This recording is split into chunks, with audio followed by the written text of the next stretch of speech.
Yo, what is going on guys? Jaeky here. Today we're going to be going over the best settings for OSU for improving. These are the settings that will give you the smoothest performance in OSU with the least amount of input lag and the least amount of visual clutter. So with that being said, let's get right into it.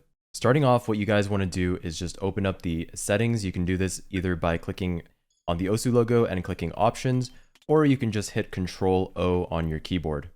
After that, we're going to scroll down and go to renderer. Under renderer, we want to make sure that our frame limiter is set to optimal instead of unlimited. This is because on unlimited, this can cause frame stutters. So you want to make sure that it is set to optimal.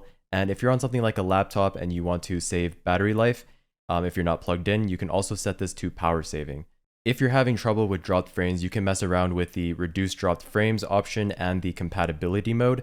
But for normal computers, you don't need to turn either of these on. And if you want to have a little FPS counter in the bottom right, you can turn on Show FPS. Moving down to layout, I always recommend playing on your monitor's native resolution. For me, it's 1920 by 1080, but you can also see that next to it, it will say native. So I always recommend playing OSU on your monitor's native resolution. And you always want to make sure that you turn on full screen mode. This will give you the least amount of input lag. This applies for really any game that you're playing. You always want to make sure that you turn on full screen mode if you want the least amount of input lag. I also recommend turning on minimize on alt tab during full screen so that your game behaves just like any other normal full screen program. If you have this option unchecked, OSU will basically be in borderless full screen, which is not what we want in terms of the best performance. We always want it to be exclusive full screen, so you want to make sure that this option is ticked. Next up, render at native resolution. I always recommend that you turn this on, especially if you're not going to be playing at your native resolution. So if you're one of the people who like to play at a lower resolution or something like a 4:3 resolution, then I always recommend that you check this. This will basically add letterboxes around your game so that it can still get the benefits of being full screen mode with that lower amount of input lag while still being rendered at a lower resolution. So if you are thinking of playing at anything other than your monitor's native resolution, then you always want to make sure that you tick render at native resolution. Moving on to the detail settings, you can pretty much turn all of these off, except for snaking sliders, which I'll explain in a second, but basically all of these are visual clutter. You can turn on background video and storyboard if you like to see those in between the map breaks. If you like to see those, you can turn those on. But pretty much everything else, like the combo burst, hit lighting, shaders, those are pretty much just visual clutter, which you can turn off. And an added benefit is it will increase your performance as well if you turn these settings off. Now, for snaking sliders, this is completely personal preference.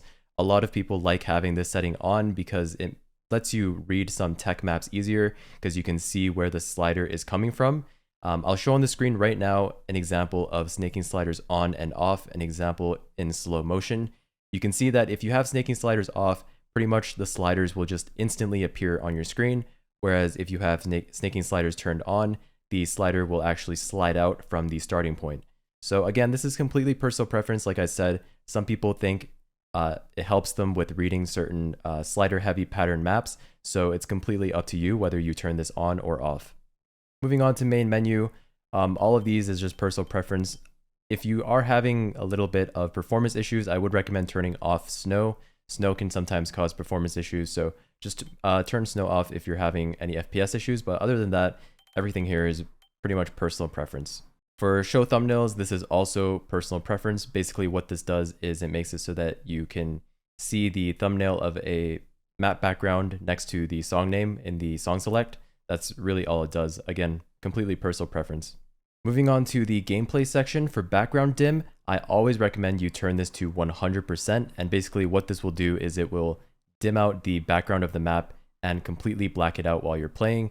I highly recommend doing this because a lot of backgrounds can be super distracting. So if you have background dim on anything low, then you'll just be completely distracted by the background of the map. So for background dim, I definitely recommend leaving this on 100%. If you don't want to see the background of the map during breaks, you can also check this option here. I like seeing the background of the map during breaks, so I don't check this. For show leaderboard during gameplay, I recommend you turn this off because I find the leaderboard distracting, but again, it's completely up to you. Progress display basically just shows you how far you've played throughout the map. You have several options. You have a long bar at the bottom. You can put it on the bottom right, top right, as a bar or top right as pi. It's really up to you. I just leave it on top right pi. Score meter type, I recommend you put this on hit error, and basically this will let you tell if you're hitting the notes too early or hitting the notes too late. If the arrow is on the left side of your bar, that means you're hitting the notes too early, and if the arrow is on the right side of your bar, that means you're hitting the notes too late. Score meter size directly affects that bar that tells you if you're late or early on a note. Basically, you can just make it bigger or smaller. Show key overlay will basically show the mouse buttons and keyboard buttons on the right side of your screen while you're playing, so you can see how many times you've hit a certain key. Again, completely personal preference. I turn this on just because when I'm streaming, people like to see this, so I leave it on. Moving down to volume, everything here is personal preference. I like to leave my music and effect both at 100%, but I know some people like to turn down the music and make their hit sounds a little bit louder than the music. Again, just completely personal preference. Universal offset, I highly recommend leaving this at 0 ms unless you know what you're doing. Unless you know for sure that you need to change this, I always recommend just leaving it at 0 because most people will be just fine leaving this at 0. There's only very rare occurrences where changing the universal offset will actually help. If anything, if you feel like a map is not timed correctly, you can change the local offset on the map by using your plus keys and your minus keys on your keyboard as you load up the map. Moving down to the skin. Skin, again, is personal preference, but I do highly recommend using a performance skin, so something from top players that is clean, minimalistic, and not too visually cluttered. But skin is completely up to you what skin you use. If you don't know actually how to import skins into Osu, I will leave a guide that I made in the description below teaching you how to import skins and beat maps into Osu.